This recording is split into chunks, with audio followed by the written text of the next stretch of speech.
예, 요한복음 12장을 살펴보고 있습니다. 요한복음 12장이 6월절을 맞이하는 부분에서 우리가 보고 있는데요. 요한복음 전체를 다시 한번 목적을 다시 한번 상기시켜 보겠습니다. 요한복음은 20장 31절에 있는 것처럼 오직 이것을 기록함은 너희로 예수께서 하나님의 아들 그리스도이심을 믿게 하려 하며 또 너희로 믿고 그 이름을 힘입어 생명을 얻게 하려 함이니라. 이 목적으로 요한복음이 기록되어 있고 우리는 그 목적에 맞추어서 요한복음의 말씀들을 깨닫기 위해 노력하고 있습니다. 하나님의 아들 그리스도 예수, 이것을 믿게 하는 것, 또 그 이름을 힘입어서 생명을 얻게 하는 일들은 태초부터 정해져 있는 일이고, 그리고 태초에 계셨던 성자 하나님께서 때가 되어서 마침내 사람이 되어 우리 가운데 오심으로써 구체적으로 드러났습니다. 이 예수 그리스도께서 지상에 계실 때 하셨던 모든 것들을 총괄할 수 있는 호칭이 지난주에 살펴봤던 인자라는 호칭이었죠. 사람의 아들이라는 이 단어가 예수님께서 사람이 되셔서 우리 가운데 행하셨던 모든 것들, 그리고 이 사람 되심은 지금도 하늘에 계실 때도 역시 마찬가지로 우리가 앞으로 입을 영광스러운 육체를 지금도 갖고 계심으로써 사람의 아들로서 여전히 불리고 계십니다. 그래서 스데반이 순교를 할 때 인자가 하나님 우편에 서 계신 것을 보고 있는 것을 기록을 하고 있죠. 또 계시록에서도 사도 요한도 인자 같은 이가 오시고 있음을 계속해서 말씀을 합니다. 그러니까 인자라는 호칭은 성육신을 하신 때부터 계속해서 주님이 즐겨 불러주기를, 사람들이 그렇게 불러주기를 원하신 호칭이기도 하고 그것을 사람들에게 직접 가르치면서 자기를 나타내시기도 했습니다. 그걸 이제 어떤 신학자들은 이 인자라는 호칭에 대해서 성자 하나님께서 가장 가시적인 방법으로 우리 가운데 보여지는 가장 체험적인 방법으로 인류 안에 개입하신 것이다, 이렇게 설명을 하기도 하고, 또 가장 직접적으로 인류 가운데 개입하신 것이다, 이렇게 이야기를 합니다.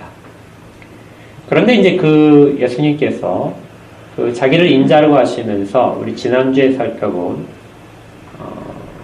23절에 있는 것처럼 예수께서 대답하여 이르시되 인자가 영광을 얻을 때가 왔다. 그 인자가 영광을 얻는다고 하시는데 그 얻는 때가 이제 왔다고 선언을 하신 부분이 이제 지난주에 있었습니다. 인자가 영광을 얻는 것은 하나님의 영광을 받으시는 것과 동일합니다. 하나님의 영광을 받으실 때 하나님의 본성이 드러나는 것과, 그리고 하나님의 뜻하신 하시고자 하는 것들이 나타날 때 영광을 받으신다고 했죠. 인자도 마찬가지입니다. 인자가 어떤 분이신지를 드러날 때 영광을 받으시는 것이고, 인자가 이 땅 가운데서 그리고 계속해서 하실 일이 드러날 때, 그때 인자는 영광을 받으십니다. 그리고 이 때가 되었다, 그러한 모든 것이 드러날 때가 되었다고 말씀을 하시는 것은 12장에서 세 가지를 미리 경배를 받으시면서 드러났다고 하시는 것이죠. 마리아가 예수님을 경배를 했습니다. 그 경배는 나사로가 살아남으로써 그것이 경배의 시작이었는데요.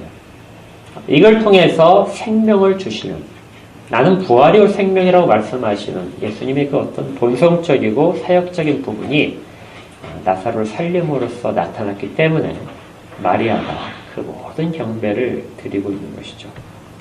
또 예수님께서 선지자들이 예언했던 그 인자, 다니엘 7장에 기록되어 있던 인자로서 모든 영광을 받으시고 이스라엘의 왕으로서, 그리고 모든 민족의 왕으로서 오시는 것을 찬양하기 위해서 예루살렘 백성들이 예수님께서 예루살렘 성에 들어오실 때 종려나무를 흔들며 찬양했습니다. 이스라엘의 왕으로 오시는요.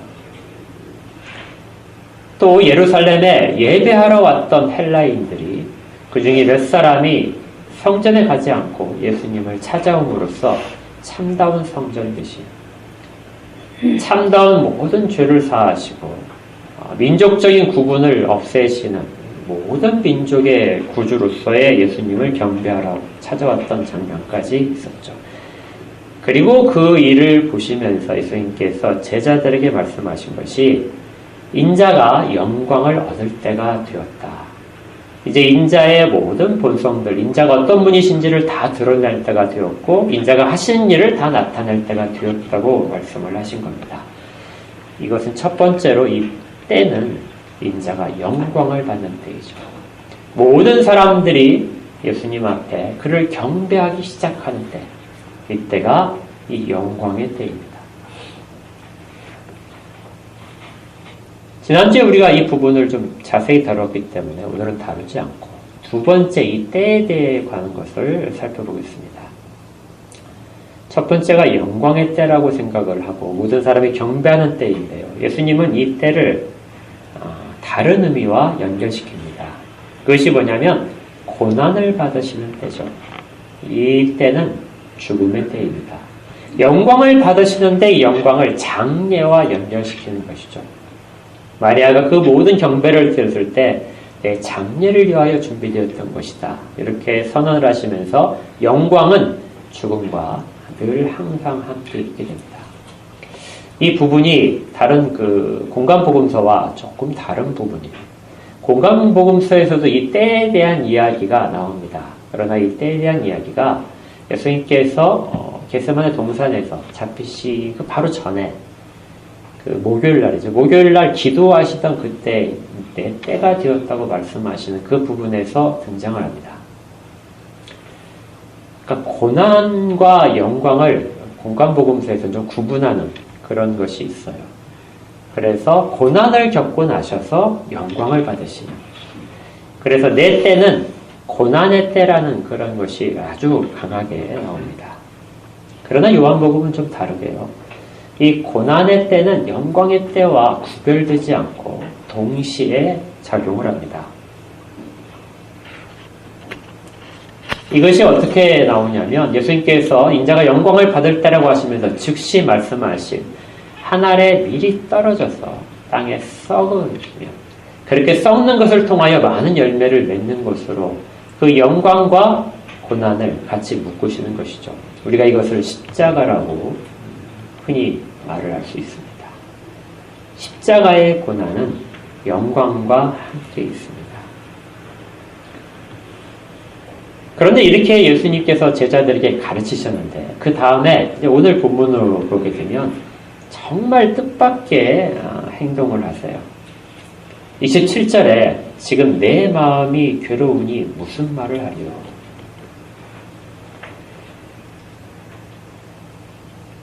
예수님께서 이렇게 약한 모습을 보이신 적이 이전에는 없었습니다. 그리고 이 심히 괴롭다. 이 괴로운 것이 어떤 아주 혼동스러운 상태고 어떤 표현으로 보게 되면 두려운 상태입니다. 그러니까 예수님께서 이 길을 영광을 받는다고 말씀을 하시며 내가 이 영광을 받는 길이 내 생명을 내어주는 곳에서 된다. 이렇게 하시면서 제자들에게 그 길을 따라올 것을 말씀하셨는데요. 그러면 예수님께서는 기쁘게 이 길을 가신다. 이렇게 하면서 내가 참 기쁘다. 이렇게 말씀을 하셔야 될 것 같아요. 그런데 즉시 말씀하시는 것이 내 마음이 괴롭다. 이렇게 하시는 것이죠. 주께서 괴로워하시고 그리고 죽음에 대한 두려움을 말씀하시는 것은 모든 복음서에 기록이 되어 있습니다. 그만큼 이 부분은 중요하고 모든 사람들이 굉장히 당황스러워했음에도 불구하고 반드시 알아야 될 내용인 것이죠. 마가복음에서는 내 마음이 심히 고민하여 죽게 되었다 이렇게 말씀을 하고요. 누가복음에서는 예수께서 힘쓰고 해서 더욱 간절히 기도할 때 땀이 땅에 떨어지는 빗방울같이 되었다 이렇게까지도 기록을 합니다.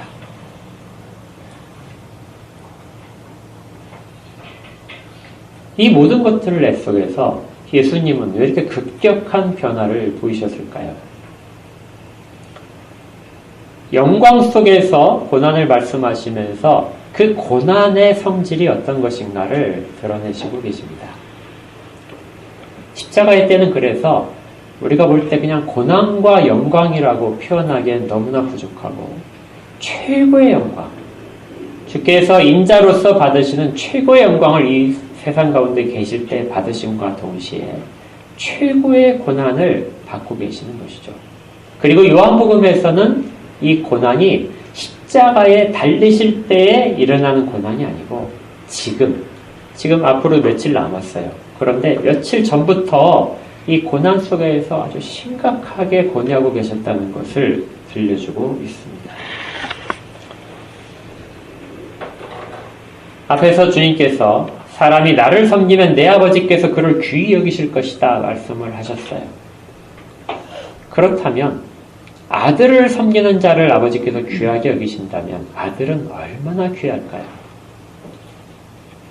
그 아버지와 아들의 관계 속에서 정말 철저하게 모든 것들이 맺어져 있는 상황인데도 불구하고 주님은 몹시 괴로워하신 것입니다. 이것이 제자들을 매우 당황스럽게 만들었어요. 이 탄식은 요한복음에서는 제자들이 보는 앞에서 하신 것처럼 기록되어 있습니다. 다른 복음서에서는 예수님께서 이 탄식을 제자들에게 하신 것처럼 기록된 부분도 있고 또 홀로 계실 때 하신 것처럼 기록된 부분도 있지만 요한복음은 제자들이 볼 때 하고 계세요. 가장 약한 부분을 그 연약함을 지금 제자들 앞에서 어떤 그 포장 없이 그렇게 비치고 계시는 것입니다. 그래서 제자들을 더 당황스럽게 한 거죠. 바로 앞에서 얼마 전에 예수님께서는 죽은 나사로를 살리셨어요. 그리고 많은 사람의 병도 고치셨습니다. 오병이어로 5,000명도 먹이셨죠. 바다도 잔잔케 하셨어요. 물이 변화해서 포도주가 되도록도 하셨습니다. 이 모든 것들을 다 하실 능력이 있으세요. 그런데 그분은 모든 사람들이 경배를 드림에도 불구하고 마치 아무런 능력이 없는 것처럼 내 마음이 괴로워서 내가 지금 한마디 말도 할 수 없다. 내 마음이 괴로워서 내가 죽게 되었다고 말씀하시는 정말 무기력한 모습으로 제자들 앞에 스스로를 드러내신 것입니다. 제자들이 그렇게 생각했을 거예요. 우리가 따르던 주님이 이렇게까지 약한 분이셨나?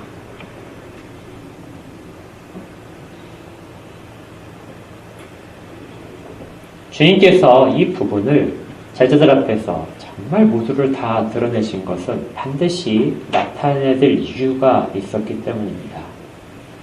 이것이 인자라는 주님이 스스로 사용하시는 그 호칭 속에서 잘 드러나 있었고 그 의미를 지금 제자들에게 나타내고 계시는 것이죠.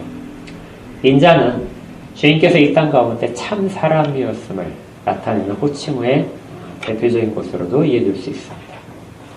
그러다 보니 어떤 사람들은 예수님이 사람이라고 말씀하실 때 그것은 가짜다. 실제로는 사람이 아니신데 사람인 모습인 것처럼 가장을 하셨다고 생각을 하기도 하고 또 어떤 사람들은 예수님은 진짜 사람밖에 되지 않는다. 사람이었는데 그가 나중에 어떤 것들을 통해서 영광을 받은 것이다. 이렇게 이야기를 하게 됩니다. 그러나 인자라는 호칭은 그 모든 것들을 거부하는 것이죠. 인자는 일반적인 사람과의 연속성과 일반적인 사람과의 불연속성을 동시에 가지고 있는 호칭입니다. 연속성이라고 하는 것은 예수님도 심히 연약하다는 부분이에요.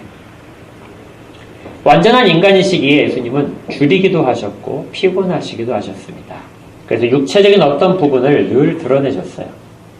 그러나 그 육체적인 부분, 참 사람됨의 모습 속에 진정한 인간성을 드러내신 것은 이렇게 고뇌하는 모습일 때입니다. 여러분들이 배가 고프다고 해서 여러분이 참 사람이라고 사람들에게 말을 하지 못해요. 피곤해졌다고 해서 참 사람이라고 주장하기에는 정말 부족합니다. 사람은 고뇌하죠. 사람은 두려워하고 기뻐하고 다른 사람과 교제를 합니다. 예수님도 우리가 보통 하는 듯이 그렇게 괴로워하시고 그렇게 죽음 앞에서 두려워하셨습니다. 예수님은 다른 사람이 조롱할 때 상처받지 않을 것이라고 생각하는 것은 너무 억지인 것 같아요. 다른 사람이 뺨을 때릴 때 예수님이 모욕을 당하지 않으셨을까요? 당연히 당하셨죠. 우리가 생각하는 모든 인성적인 부분들을 예수님도 다 감당을 하셔야 됩니다. 그래야 참 인간이죠. 주님은 아주 작은 부분까지도 철저하게 우리가 겪는 모든 것들에 대해서 체유를 하셨습니다. 특별히 이 예수님께서 지금 하시는 이 고뇌는 하나님에 대한 진노죠. 하나님께서 사람에게 쏟으시는 모든 죄악됨에 대한, 죄책에 대한 진노. 그것들을 지금 예수님께서는 사람들이 겪는 것과 동일하게 보십니다. 그런데 놀랍게도 일반적인 사람들은 그것의 참담함을 느끼지 못해요. 그것의 어떤 무게를 느끼지 못합니다. 그런데 죄가 없으신 예수님만 그 모든 것들을 다 느끼고 계신 거예요. 모든 죄책의 무게들, 그것이 예수님께는 견딜 수 없는 고뇌 가운데 있었습니다. 또한 그 진노 가운데 사람이 당해야 하는 죽음에 대한 공포. 어떤 사람들은 정말 담담하게 죽음을 맞이할 수 있어요. 그러나 그들은 자기 확신 속에서 맞을 수 있지만 예수님은 하나님 안에서 죽음을 받고 계십니다. 그 모든 보통의 사람들이 겪어야 되는, 마땅히 겪어야 되는 두려움을 홀로 겪고 계시는 것이죠. 또한 불연속적인 것도 있어요. 어떤 사람도 다른 사람의 죄책을, 다른 사람에게 향하는 하나님의 진노를 대신 질 수 없습니다. 그런데 주님은 그 모든 것들을 사람들을 대신해서, 대리해서, 대리자로서 지고 계시고 계세요. 그것이 얼마나 무거운 것인지 우리는 아무도 상상할 수가 없습니다. 그러나 자기가 사랑하시는 모든 자들, 그들을 위하여 자기를 대신 메어주실 때 그때 짊어지시는 모든 저주들, 이것이 예수님을 매우 괴롭게 했습니다. 또 하나님의 진노 가운데 그것들을 경험하시면서 마치 하나님과 떨어지는 것처럼, 하나님의 외면함을 체험하는 것처럼 그런 것까지도 느끼셨던 것이죠. 아무나 주님의 대속을 흉내낼 수 없습니다. 차원이 다르고 어떤 사람도 실제적으로 그것을 할 수가 없게 됩니다. 여기에서 영광이 고난과 정말 밀접하게 됩니다. 영광이라는 뜻이 원래적인 의미로 무겁다는 뜻이 있어요. 가장 대표적인 뜻이 무겁다라는 뜻입니다. 하나님의 영광은 무겁죠. 우리가 하나님의 이름을 망령되이 일컫지 마라 했을 때 그 망령됨이 가볍게라는 의미였던 걸 살펴봤었어요. 반대가 우리가 하나님의 이름을 부를 때는 하나님의 이름을 영화롭게 해야 됩니다. 그 의미는 가볍지 않고 매우 무겁게 생각하라는 거예요. 십자가를 예수님께서는 영광으로 받으셨습니다. 그리고 영광의 때가 왔다고 말씀하시죠. 그러면 그만큼 그 영광의 무게는 매우 커야 됩니다. 예수님은 그 모든 무게를 지금 짊어지고 계신 거예요. 그냥 단순히 나중에 그 골고다 언덕을 올라가실 때 지고 가시는 십자가 그 나무 막대기, 그 막대기의 무게가 아니라 그건 누구나가 다 대신 져줄 수 있습니다. 그러나 아무도 감당하지 못하는 무게, 온 세상의 죄악의 무게, 온 세상의 진노의 무게를 홀로 지신다는 것, 그리고 그것이 얼마나 무거운가, 반대로 그것이 얼마나 하나님을 영화롭게 하는가, 이것이 예수님께서 지금 괴로워하시는 가운데 나타나고 있는 것이죠. 예수님은 이를 위해서 오신 것입니다. 그래서 심히 괴로워하는 것도 우리가 그것을 거부할 것이 아니라 당연히 괴로워하셔야 됨을 우리가 다시금 발견할 수 있습니다. 그리고 나서 제자들에게 이렇게 토로를 하신 이후에 예수님께서는 기도를 하시는데요. 아버지여 나를 구원하여 이때를 면하게 하여 주옵소서. 심히 괴로워하는 것도 제자들을 당황하게 만들었는데 더 당황케 하는 기도가 이어집니다. 그것이 무엇이냐면 나를 구원하여 이때를 면하게 하여 주옵소서. 이때를 정말 피하고 싶은 겁니다. 우리는 가끔 살아가면서 정말 지금 이 순간이 너무나 괴로울 때가 가끔 있죠. 그래서 이것이 정말 지나가기를 원하죠. 그런데 예수님께서도 그런 고백을 지금 아버지 앞에서 하고 계시는 거예요. 내가 이것을 위하여 왔는데, 그리고 지금까지 그것이 내게 영광이 되는 것을 아는데, 그런데 그것은 내가 견딜 수 없어서 떨쳐버리고 싶은 때라는 것이죠. 이 때는 지극히 피하고 싶은 때입니다. 십자가를 지고 가는 것이 그래서 결코 쉽지 않다는 것을 주님은 계속해서 보여주고 계세요.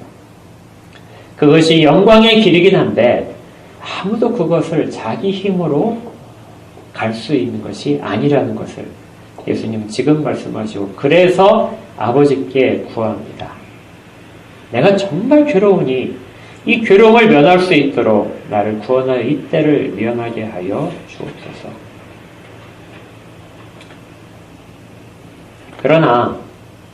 그러나 주님의 기도는 계속돼요. 그러나 내가 이를 위하여 이때에 왔나이다. 모든 괴로움에도 불구하고 주님은 다시금 기도를 이어져 가시는 것이 내가 이때를 위해서 왔나이다. 이때는 그래서 내가 순종하는 때입니다. 그러니까 인자가 영광을 얻을 때는 인자가 극심한 고난에 처해지는 때이기도 하는데 주님께서 그 순간을 위하여 오신 때라는 것이죠. 사명을 성취하는 때가 바로 이 똑같은 때입니다. 그래서 주님은 이 때를 맞이하면서 굉장히 복잡한 심정으로 지금 서 계시는 거예요. 당연히 그것을 위하여 오셨기 때문에 그것을 성취하셔야 됩니다. 그리고 그것은 사람들의 영광 속에서 보증되고 그 때가 왔다는 것을 실제로도 아시지만, 그러나 지극한 고난이 이 때에 대한 것을 섣불리 나서지 못하도록 계속해서 방해를 했던 것이죠. 그러나 예수님은 자기의 모든 사명들을 다시금 스스로에게 말씀하시고 하느님 앞에서 아뢰입니다. 내가 이를 위하여 이 때에 와 있습니다. 우리가 지금 이 때에 와 있는데요. 우리가 이때 지금 예배 드리는 이 때를 위하여 와 있습니다. 우리가 우리의 사명을 받고 우리가 모든 순간에 설 때에 우리는 이때에 와 있습니다 하는 이런 고백이 모두에게 있어야 됩니다. 모두가 다 사명을 받고 있고 사명 때문에 보내심을 받았고 사명 때문에 지금 그 순간을 겪게 하신 것이기 때문에 그렇죠. 주님은 어떤 때에도 자신의 사명을 잃지 않으셨습니다. 모든 교만함에도 불구하고 사명 자체는 결코 퇴색되거나 철회될 수 없는 사명입니다. 주님은 이 고난 속에서 율법의 모든 저주들을 혼자 겪어 계셔야 되고요. 그래서 불의한 자들, 율법 아래에서의 정죄된 모든 자들을 구하셔야 됩니다. 율법의 모든 저주를 혼자서 짊어진다는 것은 반대로 생각하면요, 율법이 요구하는 모든 것을 혼자 다 성취하셔야 된다는 의미이기도 해요.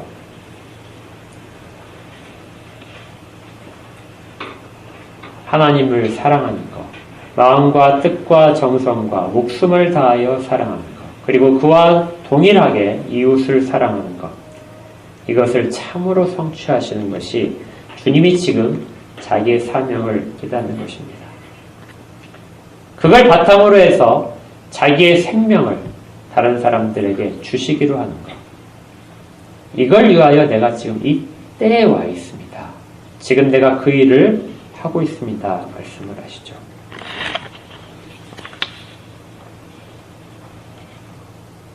그리고 나서 기도의 세 번째 부분은 아버지의 이름을 영광스럽게 하옵소서입니다. 모든 기도의 마침이기도 한데요. 내 지금 현재 인자가 되어서 현재 겪고 있는 모든 어려움들, 고난들, 두려움들, 그리고 또한 그것을 벗어나고 싶은 욕구들, 그리고 자기가 겪는 사명에 대한 인식들, 이 모든 것들을 통해서 결과적으로 흘러가는 목적지 방향이 뭐냐면 아버지의 이름을 영광스럽게 하옵소서 하는 것이죠. 이건 어떻게 보게 되면 매우 피상적으로 들릴 수 있어요. 그냥 우리가 어떤 기도를 할 때도 아버지 이름이 영화롭게 하옵소서 이렇게 기도하죠. 우리가 주님 가르치신 기도할 때도 제일 첫 번째 어떻게 시작하죠? 하늘에 계신 우리 아버지요, 이름이 거룩히 여김을 받으시옵소서 하잖아요. 늘상 그렇게 하는 기도면서 우리가 예수님도 그런 방식으로 기도하셨을 것이라고 생각하게 되면 옳지 않습니다. 예수님이 그렇게 가르치신 것은 실제적으로 지금 기도 가운데서 그렇게 하고 계신 것을 나타내고 계세요. 이 의미가 무엇이냐면 지금 아들이 아버지에게 자기의 모든 것들을 순종 가운데 그리고 아버지의 뜻대로 다 행할 것을 다짐하며 말씀을 하고 계십니다. 모든 고뇌 가운데서도 그것들을 이길 수 있는 것은 아버지께서 주신 사명이고 그것들이 결과적으로 하나님 아버지를 영화롭게 하는 것이기 때문에 아버지의 이름을 높이기 위하여 이 모든 것들을 하고 계시는 것이죠. 우리 주님의 모든 사역은 이 토대를 벗어나지 않습니다. 처음부터 끝까지 온전히 그렇게 하신 것이죠. 그리고 마지막에 기도에 끝나는 것도 권세와 영광이 아버지께 영원히 있습니다. 그렇게 기도를 가르치셨듯이 주님도 자기의 모든 고뇌의 기도를 그렇게 마치시는 것입니다. 처음과 끝과 모든 과정에서의 가장 궁극적인 신앙의 토대들, 그리고 우리가 아뢰는 모든 것들의 토대는 하나님의 영광이죠. 그런데 이렇게 기도를 마치셨을 때 하늘에서 답이 있었습니다. 아마 즉시 일어난 것 같아요. 하늘에서 소리가 나서 이르되 내가 이미 영광스럽게 하였고 또다시 영광스럽게 하리라. 앞에 서 있는 영광스럽게 했다 이 말은 과거형입니다. 내가 이미 영광스럽게 했다. 오로지 하나님의 영광은 하나님 스스로 하실 수밖에 없어요. 우리가 무엇을 하는지 간에 하나님의 영광을 더한다는 것은 큰 의미가 없습니다. 하나님은 그것들을 통하여 스스로를 영화스럽게 하세요. 그런데 아버지께서 아들에게 말씀하실 때 내가 이미 너의 하는 모든 것들을 통하여 영화롭게 되었다. 스스로를 영화롭게 했다고 말씀하십니다. 성경 표현대로 하게 되면 예수님께서 이 땅 가운데 오실 때부터 자기를 비우시고 육신을 입고 오실 때부터 하늘에서는 영광이 선포됐었고요. 그리고 주님은 이 땅 가운데 계시면서 모든 순종을 통하여 하나님의 영광을 드러내셨습니다. 아버지는 그것들을 이미 내가 다 영광을 받았다고 말씀을 하시는 거예요. 모든 사역의 순간들, 삶의 순간이 아버지를 영화롭게 하였는데 또 미래형으로 쓴 것이 또다시 영광스럽게 하리라. 네가 앞으로 하는 모든 일들은 또다시 그것 위에 나를 더 영화롭게 할 것이다. 십자가에서의 죽으심과 부활과 그 다음에 하나님 우편에서 하는 모든 사역들을 통하여 하나님의 영광을 받으시겠다는 것입니다. 그런데 제가 이 본문을 쭉 생각하면서 정말 의외의 것을 하나를 느꼈어요. 제 제목이 아들의 기도와 아버지의 응답이에요. 근데 아버지와 아들의 대화가, 기도는 대화잖아요. 대화가 이런 식으로 될 수 있을까? 지금 아들은 굉장히 힘들어해요. 굉장히 괴로워하고 두려워합니다. 그렇다면 여러분들이 아버지로서 어떤 그 대화를 하시겠어요? 힘들지. 근데 조금만 견뎌라. 그렇게 하시지 않겠습니까? 내가 너와 함께 있어서 너를 돕게. 물론 천사들이 나중에 돕죠. 그러나 그런 대답을 전혀 하지 않으세요.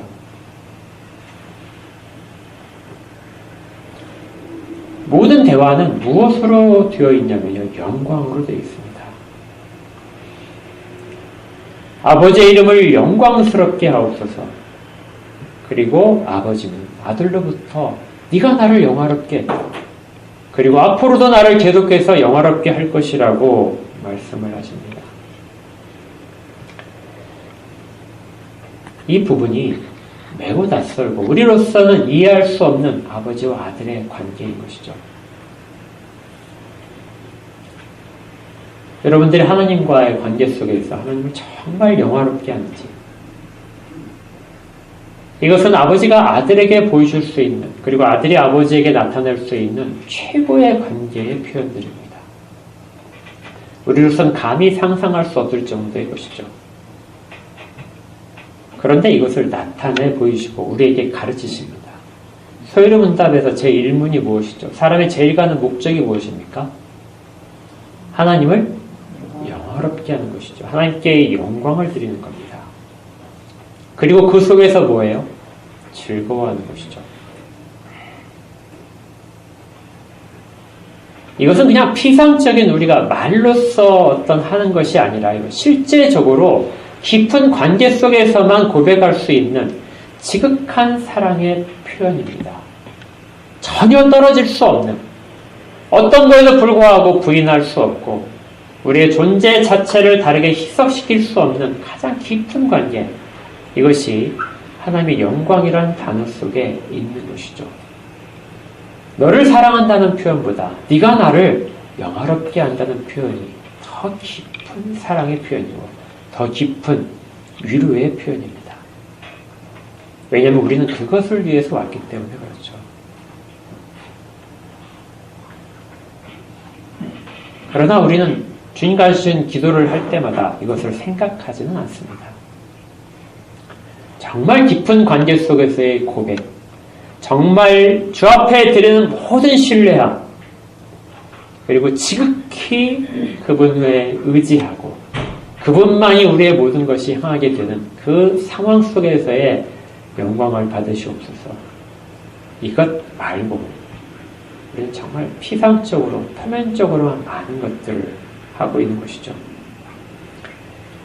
지금 아버지와 아들은 그것을 떠나서 정말 깊은, 가장 본래적인, 원래부터 삼위일체로 계셨던 그 모든 교제 가운데서의 것들을 지금 다시금 서로에게 하고 계신 것입니다.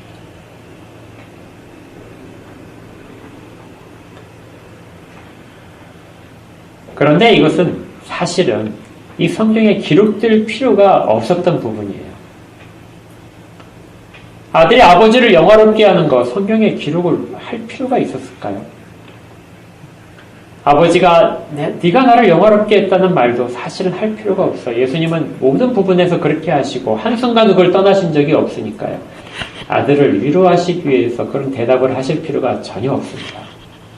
그런데 이렇게 응답이 즉시 일어났어요. 성경에서 이것을 무엇이라고 하냐면 29절에서 곁에 서서 무리들이 들었다고 이야기합니다. 그리고 30절에 예수께서 대답하여 이르시되 이 소리가 난 것은 나를 위한 것이 아니다. 내가 이 응답을 통해서 위로를 받도록 아버지께서 내게 들려주신 소리가 아니다. 이것은 너희를 위한 것이다.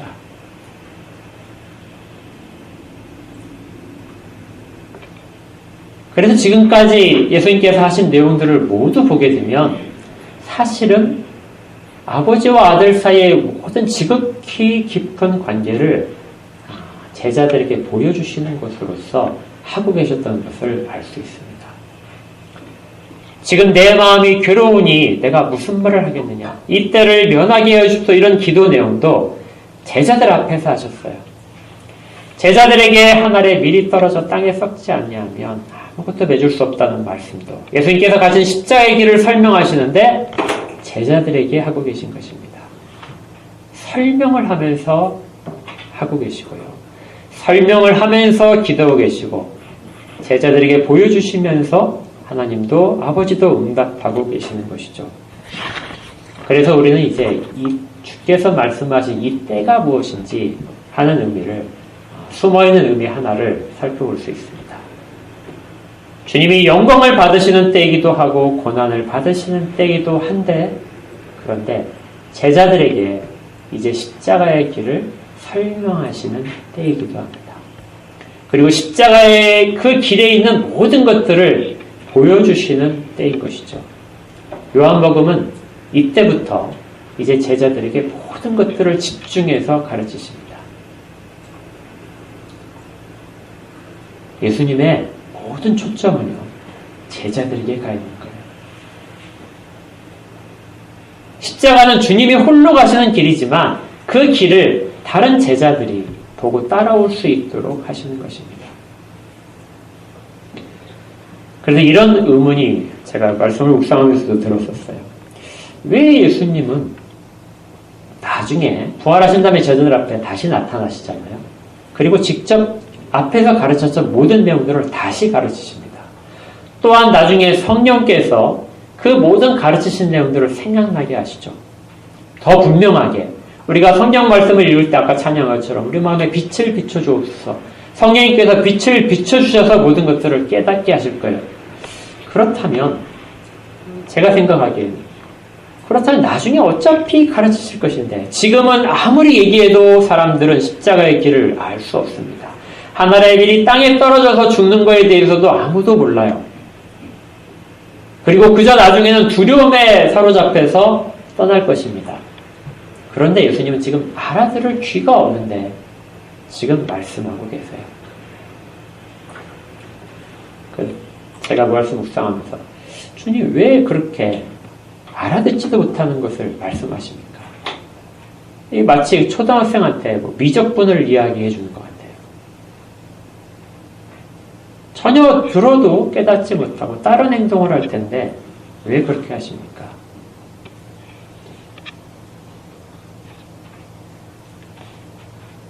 그런데 예수님의 사역은 지상 사역 가운데 제자들이 알아듣지 못한다 할지라도 계속해서 반복적으로 들려주신 것 가운데 있습니다. 그리고 그것들은 말씀을 통해서만 보여주는 것이 아니라 실제적으로 예수님이 가시는 길과 하시는 모든 모습을 통해서 실제적으로 눈으로 보게 하시는 거예요. 십자가의 길은 이론이 아닙니다.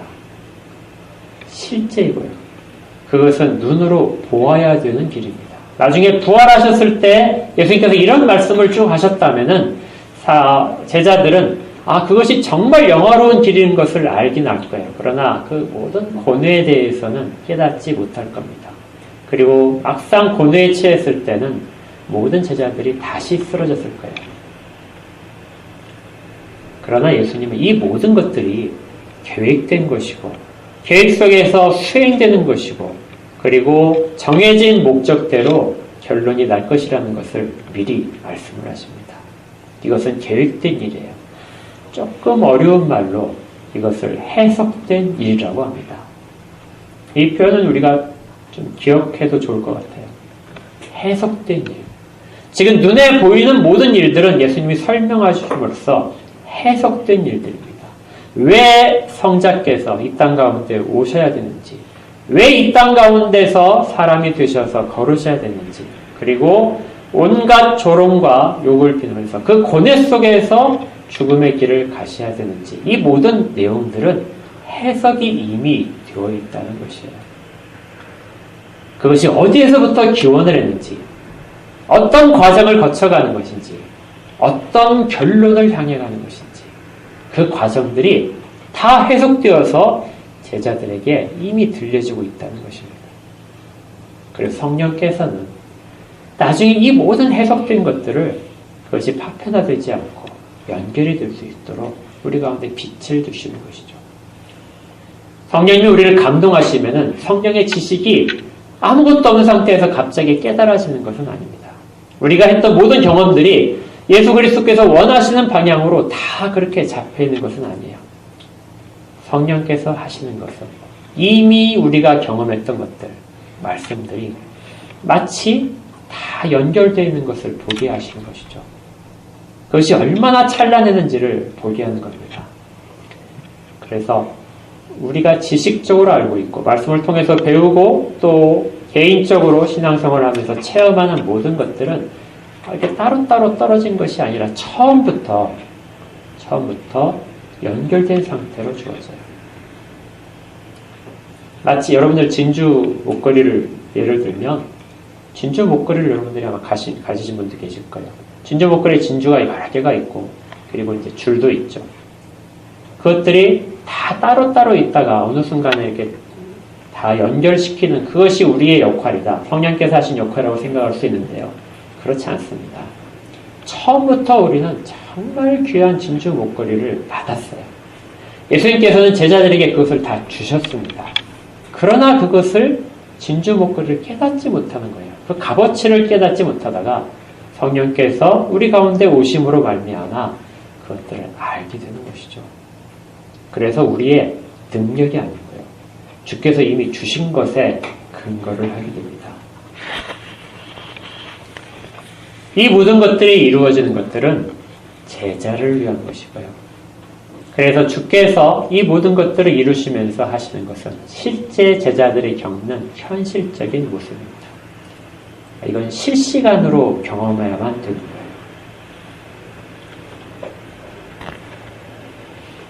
예수님께서는 온통 제자들을 위하셨습니다. 그리고 그 길의 마지막을 예수님은 제자들과 같이 가기를 원하셨어요. 요한복음에서는 이 길을 예수님께서 가시면서 얼마나 많은 본을 끼치셨는지, 그들에게 실제적인 체험으로 학습할 수 있도록 하시는지를 계속해서 기록을 하게 됩니다. 우리가 다른 제자들이 아니에요. 예수님께서 인자로 이 땅 가운데 계시는 동안 모든 베풀어 주신 것들은 다른 인자들, 다른 사람의 아들들, 주께서 구원하고 택하시는 모든 자들에게도 같은 길을 걸을 것을 요구하시면서 실체화가 됩니다. 우리도 그 가운데 한 사람인 거죠. 그래서 요한복음을 보면서 우리도 주께서 베풀어 주신 모든 것들, 우리에게 설명하시는 모든 것들, 그것을 우리에게 직접 하시는 것으로 받을 수밖에 없습니다. 베드로전서 2장 21절에 이렇게 설명해 주고 있어요. 이를 위하여 너희가 부르심을 받았으니 그리스도도 너희를 위하여 고난을 받으사 너희에게 본을 끼쳐 그 자취를 따라오게 하려 하십니다.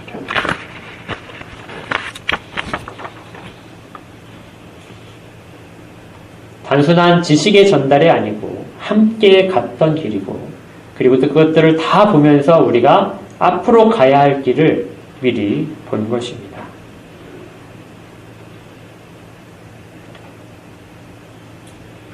때때로 우리가 이 길을 이제 갈 때 한 알에 미리 떨어져 땅에 썩는 길을 우리 스스로도 예수님이 가신 길을 따라가면서 우리를 통하여 하나님께서 영광을 받으시는 것을 소망하며 갈 때 우리에게도 두려움이 찾아오고 고난도 있을 수 있습니다.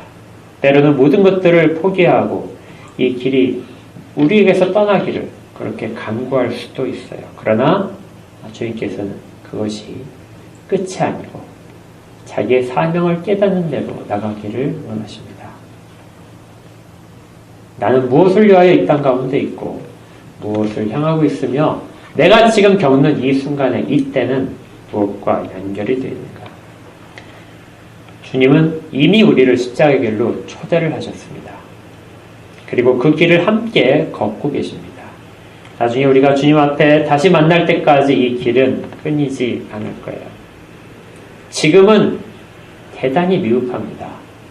지금은 흔들리기도 하고 우리가 능력이 없어서 이렇게 계속해서 구할 수밖에 없는 그런 상황입니다. 그러나 주님은 그것으로도 영광을 받고 계세요. 마치 아버지께서 아들이 하시는 모든 일들을 통해서 이미 내가 영광을 받았고 또 앞으로 영광을 받으실 것이라고 하는 것처럼 우리를 통해서도 그렇게 동일하게 하실 겁니다.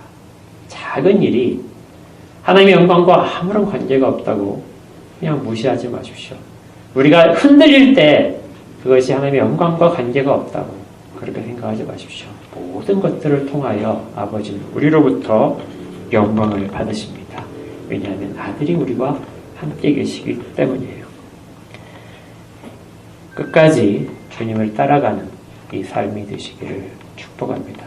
그리고 우리의 기도 제목이, 우리의 찬양이 언제나 하나님 아버지여, 우리를 통해 하나님의 아버지의 이름을, 하나님의 이름을 영화롭게 하옵소서. 아버지의 이름을 거룩히 높임을 받으시옵소서. 이것이 우리의 시작이고 우리의 끝이 되기를 모든 분들께 주의 이름으로 축복합니다. 함께 기도하겠습니다. 하나님 아버지, 우리 주 예수 그리스도께서 이 땅 가운데 계시며 그 때가 되었을 때 겪었던 모든 고뇌들, 그리고 그 가운데서 다시금 사명에 대한 것들을 스스로에게 말씀하시고, 그리고 또 결론적으로 아버지의 영광을 위하셨던 것을 보게 됩니다. 주께서 이것들을 제자들 앞에서 행하셨듯이 우리 가운데도 말씀을 통하여 행하고 계시고, 우리에게 주셨던 모든 체험들이 그것들을 동일하게 이야기를 합니다. 말씀 속에 의지하며 가는 십자가의 길입니다. 우리의 힘으로써 우리의 죄책을 벗는 것이 아니라 주께서 하셨듯이 많은 열매를 맺기 위하여 가는 길입니다. 그리고 하나님께서 이미 영광을 받았고 또다시 영화롭게 할 거라고 말씀을 하신 그 음성에 의지해서 갑니다. 우리의 모든 것들이 하나님의 이름만을 높이는 데 사용되게 하옵소서. 그 방향을 잃지 않고 가게 하옵소서. 그리고 우리가 하나님 앞에서의 깊은 신앙과 사랑의 고백들이 예수님께서 하셨던 것처럼 하나님의 영광이라는 주제를 담아내는 것이 될 수 있도록 우리 가운데 더 깊은 하나님의 교제를 허락하여 주옵소서. 예수 그리스도 이름으로 기도합니다.